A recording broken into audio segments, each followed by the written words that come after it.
All right, so an important concept in calculus is motion along a line because it is talking about the motion of a particle or an object as it moves through a space or quantity. So we have motion along a line, and in this case, motion is typically represented by the variable s. So you might see S equals, you'll see S of t, where t represents time, and good old F of t. So we have an object moving along a coordinate line. We'll call that line the s-axis. So we want to know its position on the line.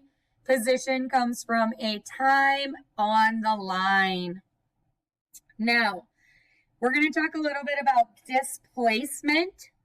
Displacement of an object over a time interval is from t to delta t. Displacement is different than distance. Displacement is different than distance. Displacement is easier to calculate because you don't have to take into account change of position. Displacement is easier because we don't have to take into account the changing of direction. It's just, where did I start and where do I end? So that's what the f of t plus delta t represents, minus f of t. So the f of t plus delta t is where do I end? The f of t represents where did I begin?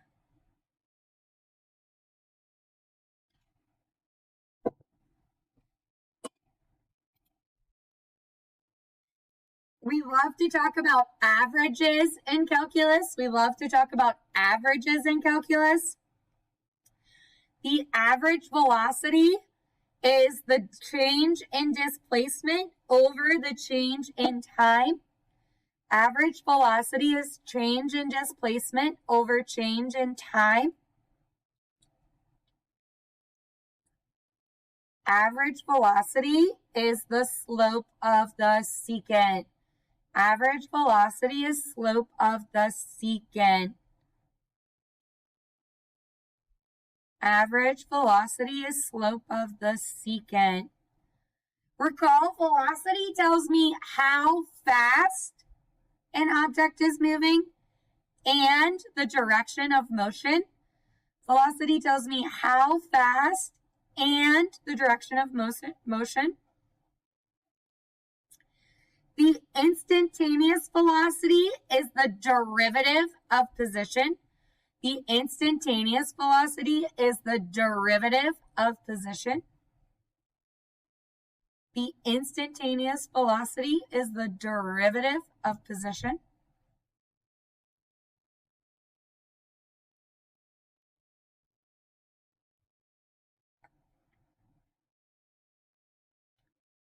The speed is represented by the absolute value of the velocity.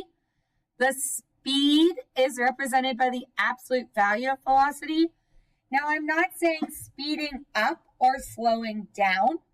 That's represented by acceleration and velocity. All we're talking about in this case is speed.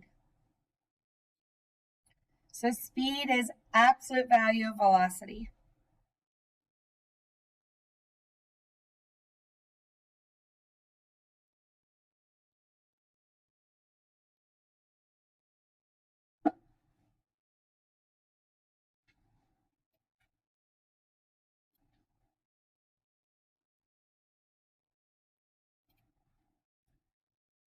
The rate at which a particle's velocity changes is called its acceleration. The rate at which a particle's velocity changes is called its acceleration. Acceleration measures how quickly a particle picks up or loses speed. Acceleration measures how quickly a particle picks up or loses speed. Acceleration is the derivative of velocity. Acceleration is the derivative of velocity. It is the second derivative of position.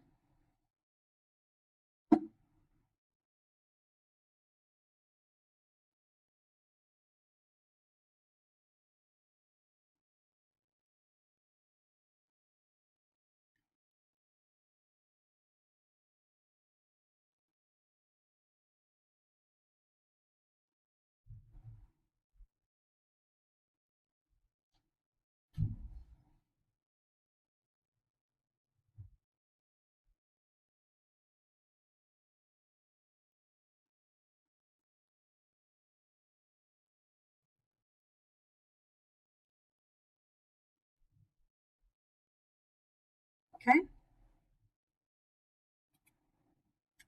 And then we have constants. We have constants of free fall. These never change. So if you hear something talk about free fall, depending on your units, it'll always be 32 or 9.8. That's the Earth's gravity. That's the pull with which it's being pulled to Earth. Gravity is considered an accelerant. Gravity is considered an accelerant. That's why its units are acceleration.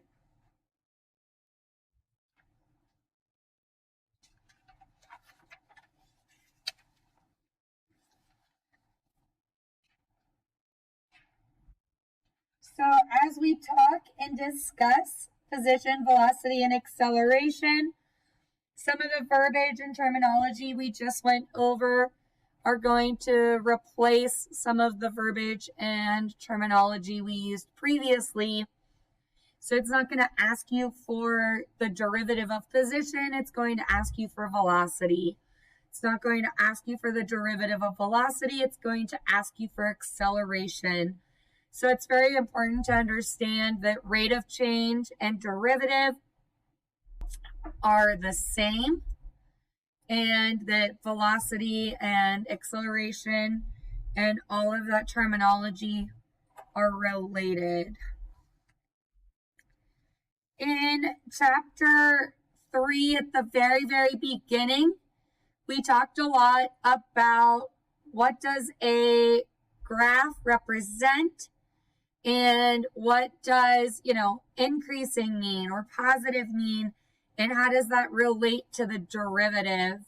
So what we're going to do real quick is, before we actually look at this graph, I'm just going to go over that chart with you again. If you know the chart or you have the chart saved somewhere, you can just listen and follow along. If you're one of those people that like to copy everything down, you can copy this down again, but you do have this. This is in your chapter 3, section 1 notes.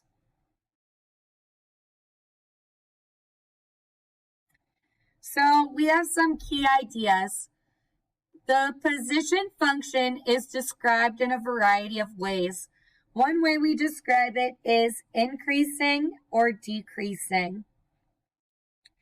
If our position function is increasing or decreasing, then our velocity is positive or negative. So if the position is increasing, then the derivative of that will be positive, meaning the velocity is positive. If position is decreasing, then velocity will be negative. The velocity is 0 when the position changes direction. So velocity is 0 when a particle changes direction. On a graph, we will see this as an extrema. So the velocity will be 0 when the position reaches an extrema. If a position is concave up or concave down, then my velocity can be described as increasing or decreasing. Where a graph changes concavity, we call this the point of inflection. The velocity at a point of inflection will be an extrema. So again, you can see the relationship between position and velocity. A similar relationship between position and velocity can be said between velocity and acceleration. If the velocity of an object is increasing, your acceleration has to be positive. If a velocity is decreasing, your acceleration needs to be negative. If the velocity has reached its extreme value, meaning it's reached its maximum speed, then your acceleration will be 0. We can also refer to a position as increasing or decreasing in terms of direction. So if a position is increasing, we say that it is moving to the right. And if it's decreasing, it's moving to the left. You sometimes also say that it's going forwards or backwards. So again, we've written this chart before, but if it helps you to write it again, this chart is a critical part of understanding what's going on between position, velocity, and acceleration. It is a nice summary of what is occurring.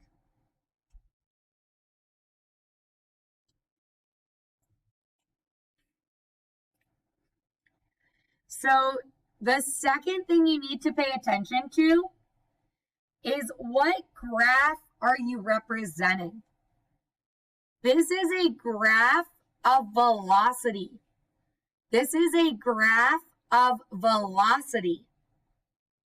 So this is like the derivative. So if it's asking you for descriptions of motion, you need to understand the connection between velocity and position. If velocity is positive, then the particle is moving forward. If velocity is positive, then the particle is moving forward. So the velocity is positive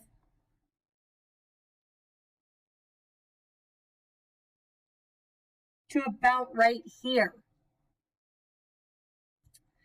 We're told that these tick marks represent sets of 4. They're not by 1. The tick marks are by 4. I know this because of this piece of information down here. The graph represents 36 seconds. So that's like 4, 8, 12, 16, 20, 24, 28, 32, 36. So you have to use deductive reasoning to figure out that the x's are by 4. So that means that red mark is at 14.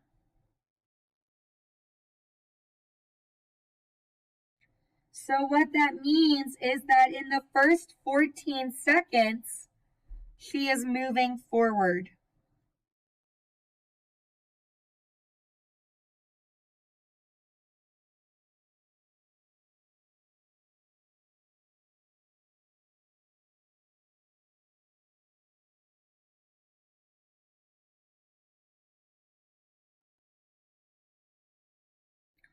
So because velocity is positive, for the first 14 seconds, she is moving forward.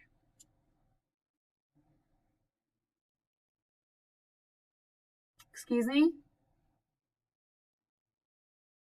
Because at 0, she's not doing anything.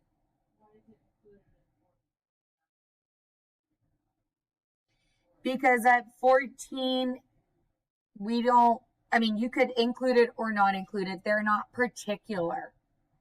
So if you did not include 14, you wouldn't be marked wrong.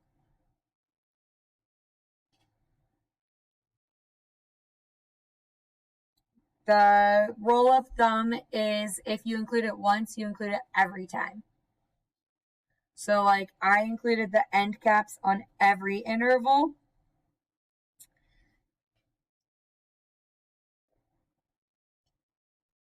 From 14 to 26,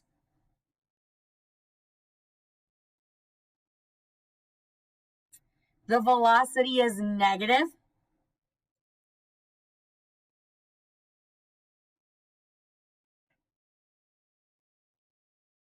If the velocity is negative, then the student is moving backwards.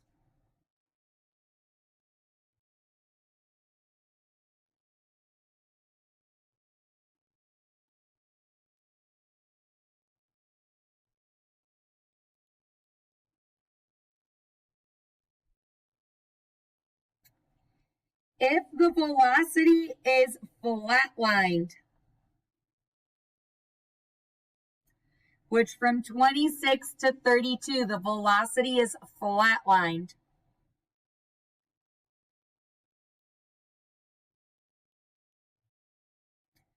If velocity is flatlined at 0, then that means the student is standing still. There is no movement. If the velocity is flatlined at 0, the student is standing still.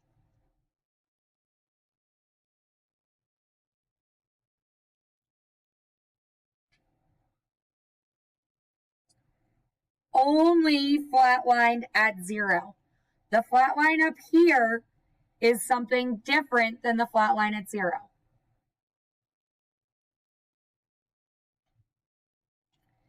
And then from 32 to 36, the velocity is positive.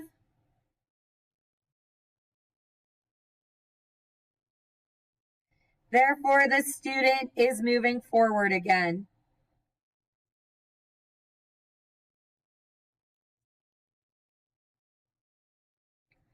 Instead of forward or backward, you could have said right or left. So instead of forward or backward, you could also say right or left. When is her speed a maximum? When is her speed a maximum? So speed represents velocity. So when is velocity at a max? Well, this is the graph of velocity, right? Speed represents the absolute value of the graph of velocity. So what you need to do is imagine the graph from 14 to 26 as being reflected and above.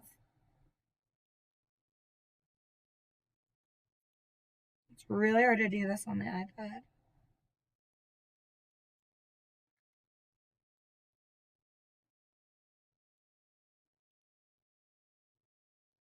Okay. So for speed, it's the absolute value of velocity, which means that bottom part gets pushed upwards. If that bottom part gets reflected upwards, where will her speed be at a maximum then? Well, it's going to be at a maximum at this time right here, not the time over to the left where it flatlined, because the peak here is higher than the peak there. So what that means is her speed is at a maximum at approximately, I would say, like 21, somewhere in there. I would have taken either.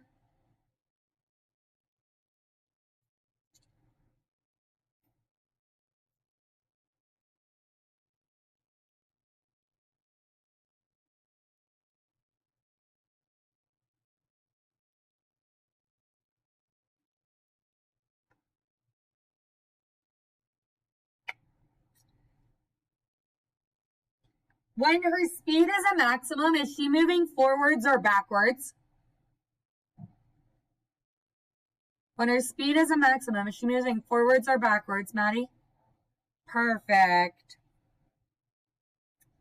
Not on here, but when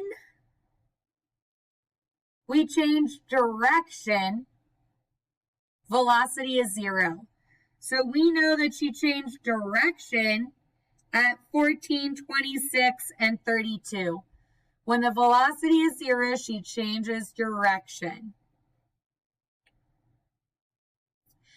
Because velocity is 0, does she have to change direction? No. Could she move forward, stand still, and then move forward again, and her velocity be 0 while she stood still? Yes.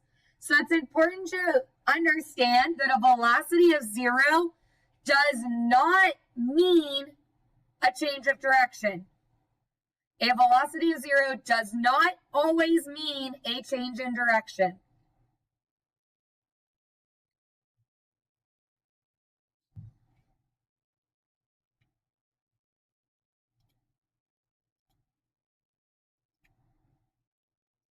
Okay.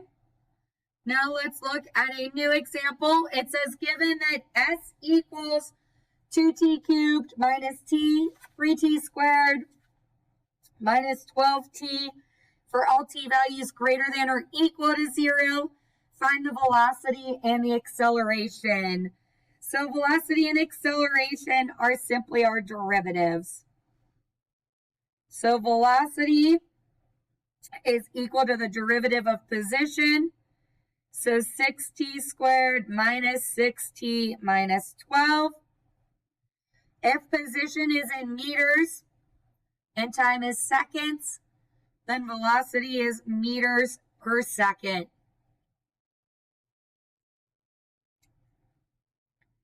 Acceleration is the derivative of velocity. So 12t minus 6, and it's meters per second squared, because you've taken the derivative of time twice. You've taken the derivative of time twice, that's why it's seconds squared. You've taken the derivative with respect to time twice, so seconds squared.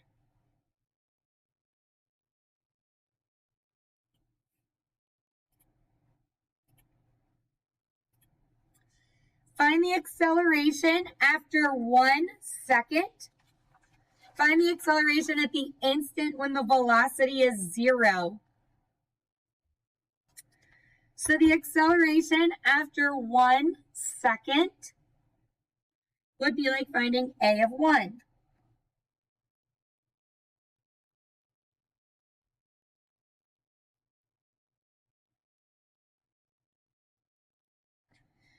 So if the acceleration is positive after 1 second, then what do I know about the velocity? If acceleration is positive, then velocity is what? Increasing. Thank you. Find the acceleration at the instant when velocity is 0. So this is almost like a two-part problem. To find the acceleration at the instant when the velocity is 0, I need to first find when velocity is 0.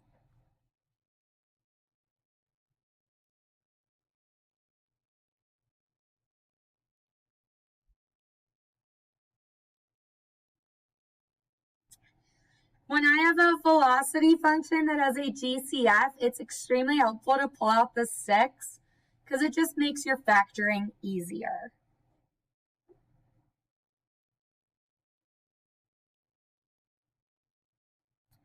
In the case of this movement, the velocity will only be 0 at one value on our interval because since it's a quadratic, it has a negative and a positive time in this case. Therefore, the only time the position or the acceleration we are looking for velocity at 0 is 2. So again, the only positive time at which the velocity is 0 is 2. So I want to know what's the acceleration at 2.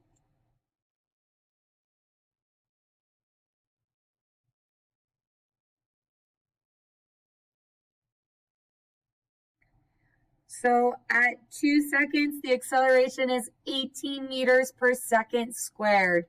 At 2 seconds, the acceleration is 18 meters per second squared.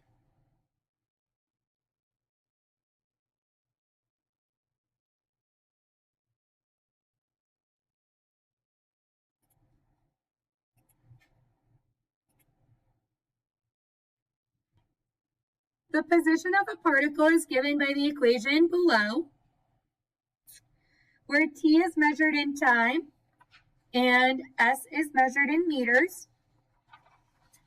So this is a multi-part problem. We're going to investigate all parts that we can basically look at for a position velocity acceleration problem. So position velocity acceleration problems are commonly referred to as PVA. So if you hear me say, okay guys, this is a PVA problem, it means we're talking about a position velocity acceleration, and we're talking about pretty much parts A through H. So a PVA problem is going to investigate all the key parts to a problem. So we started our lesson with the word displacement. Displacement means change from starting to ending. It doesn't tell me the distance the particle moved. So, for example, if I stood up right now and I walked to the front of the room and then I came back to my desk, my displacement could be 0. If I stood up, walked to the front of the room, and then I walked back to the desk, my displacement could be 0. The distance I traveled would obviously not be 0, though. So again, displacement just means change in position from time A to time B. It does not represent the total movement. So find the displacement of the particle during the first 2 seconds. So in order to do that, I need to know what S of 2 is. And I need to know what S of 0 is. Because displacement represents the change from final to initial.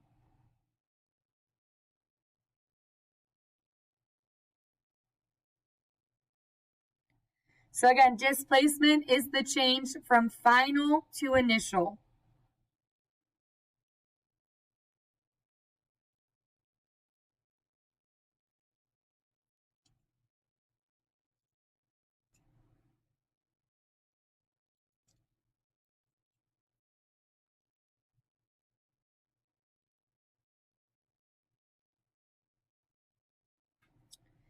So my initial is 3.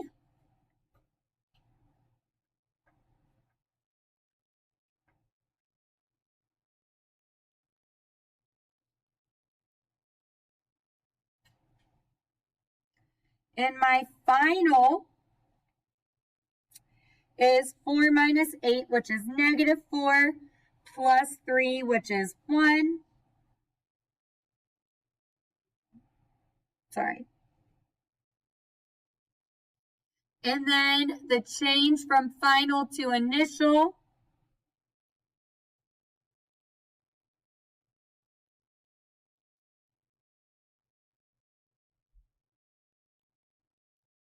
would be -4. So what that means is that the particle started at 3 units to the right, and after 2 seconds,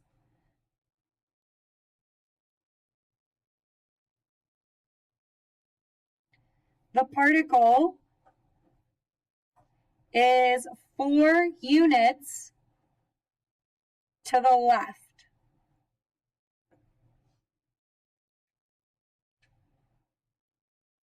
So after 2 seconds, the particle is 4 units to the left, and not just to the left in general, but to the left of where it started.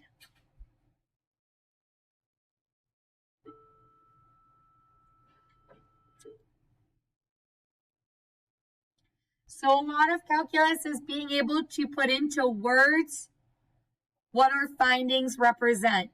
I don't want you to just get the -4. I want you to understand, what does that -4 represent?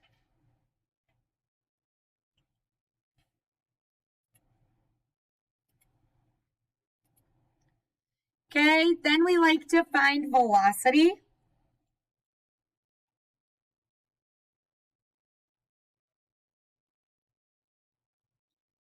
So the velocity is 2t minus 4.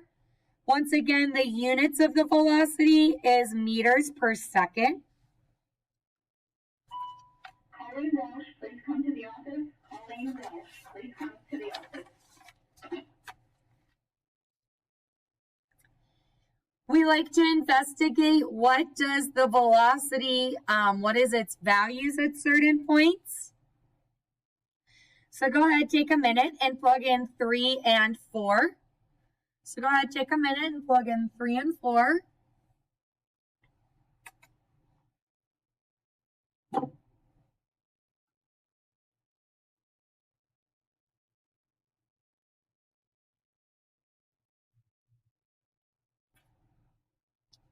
And then as an extension to that, find the average velocity from over 4 seconds. So I want you to extend that thought and tell me what the average velocity is in the first 4 seconds. So again, if you have to go back, look at your definition of average velocity. But as an extension of that question, part C, find what is the average velocity over the first 4 seconds.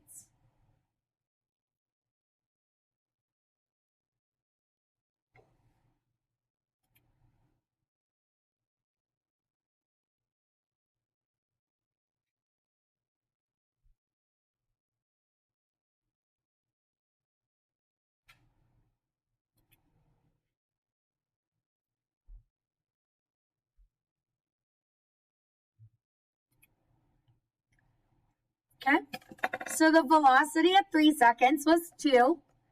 The velocity at 4 seconds was 4. The average velocity at 4 seconds, or after 4 seconds, is 0.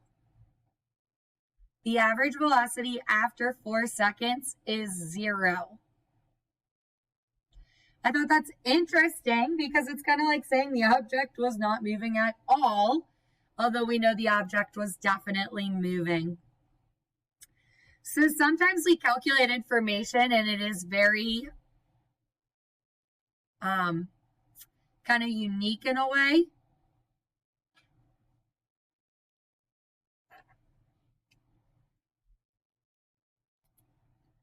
Okay, let's talk about acceleration. Let's talk about acceleration. The acceleration is a constant. The acceleration is a constant. There is no more variable for acceleration. If the acceleration is a constant, and in this case, a positive constant, what do we know about the velocity? Okay? It's increasing. Perfect. So if acceleration is a positive, then the velocity is always increasing. If acceleration is constantly positive, the velocity is always increasing. Now, velocity can increase in the negative direction. Velocity can increase in the negative direction. If I ask you to find the acceleration at any time, it will always be equal to 2. The acceleration at any time is always equal to 2.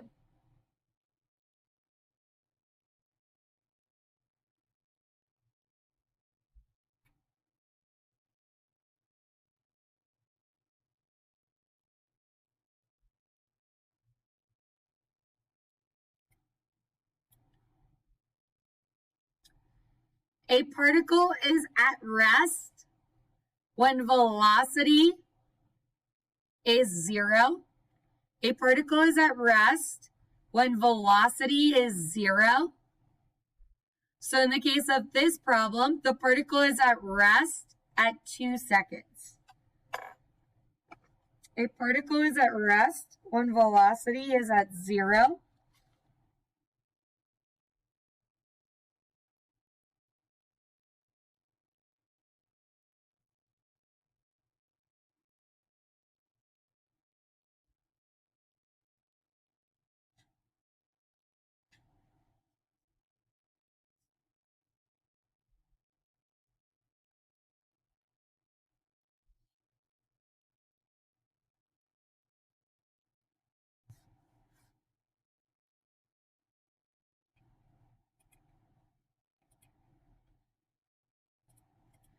Okay, When does the particle move to the left? When does the particle move to the right? So again, left and right are the same as forwards and backwards. So a particle is moving to the left when my velocity is negative or less than 0. A particle is moving to the right when velocity is positive or greater than 0. Okay, so the particle is moving to the left when velocity is negative and moving to the right when velocity is positive. So we need to almost create a number line structure to understand this. So we already know that the particle is at rest at 2 seconds. So 2 seconds acts as a critical point on my number line. Because at 2 seconds, it is the only potential spot at which the particle could change direction.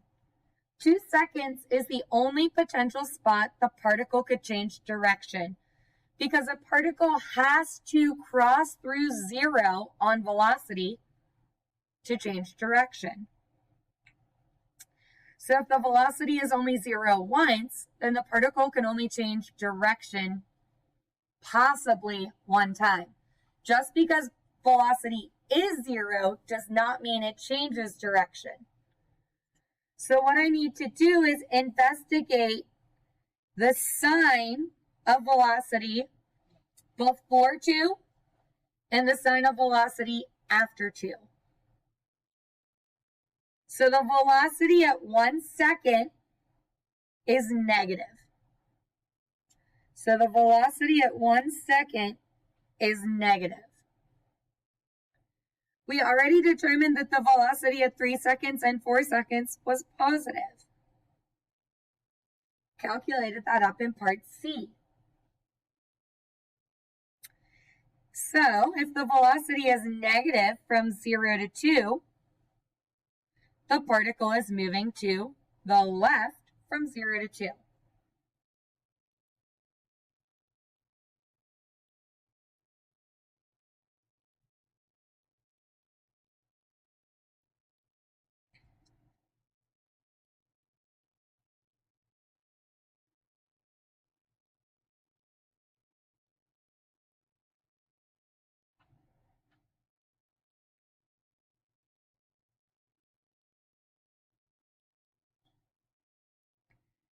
So again, if I choose to put the equal sign at the beginning, I shouldn't put it at the end.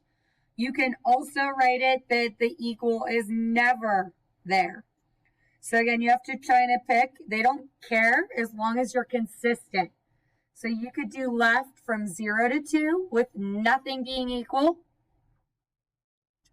Or you can do it on the left bound or on the right bound, but you can never mix it. Like I can never say left from 0 to 2 and include both. Does that make sense? And then the particle is moving to the right.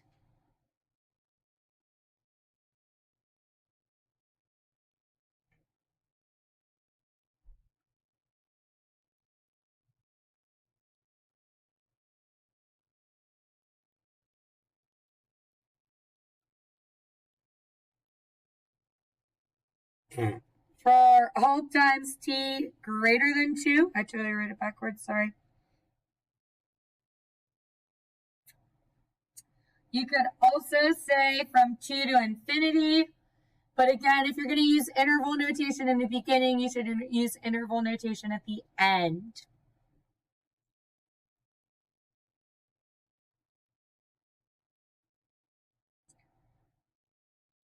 AP will not accept a number line to tell them what the particle's motion means. So you can't just do the number line and be like, oh, I put a negative and a positive. So negative is left, positive is right. You have to put into a wordy sentence what that number line represents.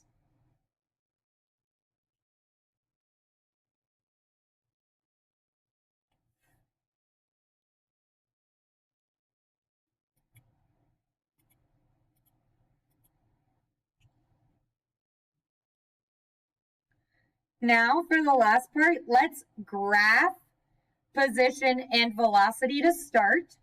So position's pretty easy for us to graph because we know our equation. It's also really easy to graph velocity because it's a linear function. So velocity is 2t minus 4. So it goes through the point 0, negative 4, up 2 over 1.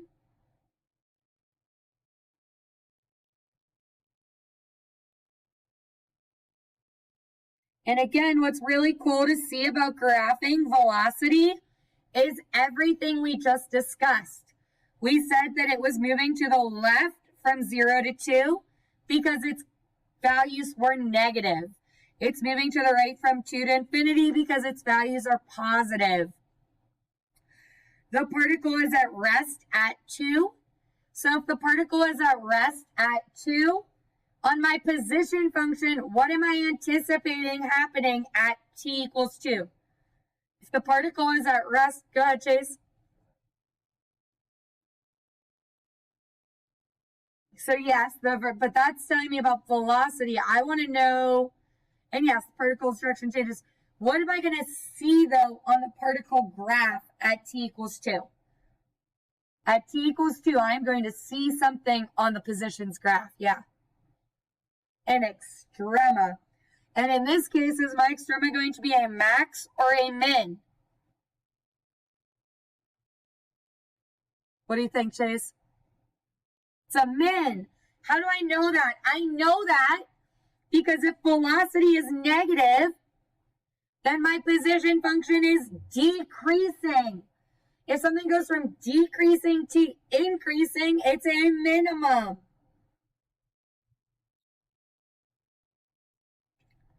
We found initially S of 0, right? That was one of our key points. S of 0 was 3.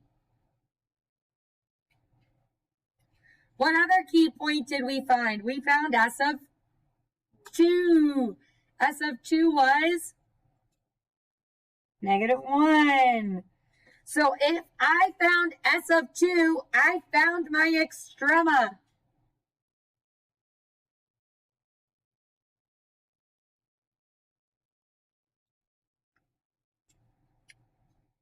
If you plugged in 1 or 3, your position would be 0.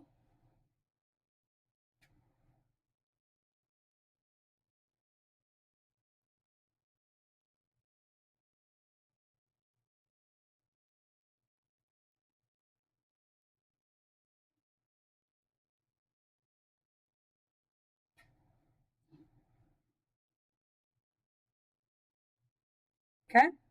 So that red graph represents position. Acceleration, we said, was a constant. Acceleration was a constant at 2.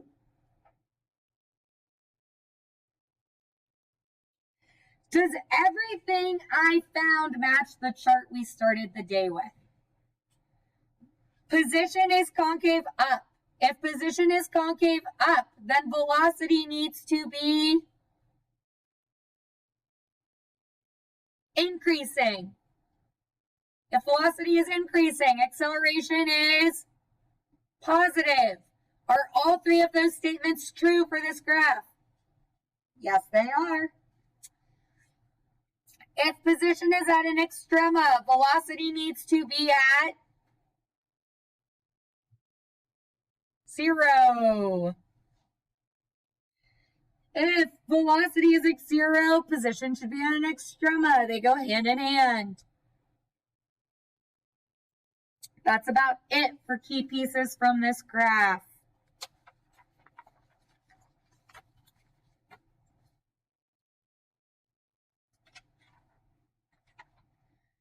Okay, we're going to stop there.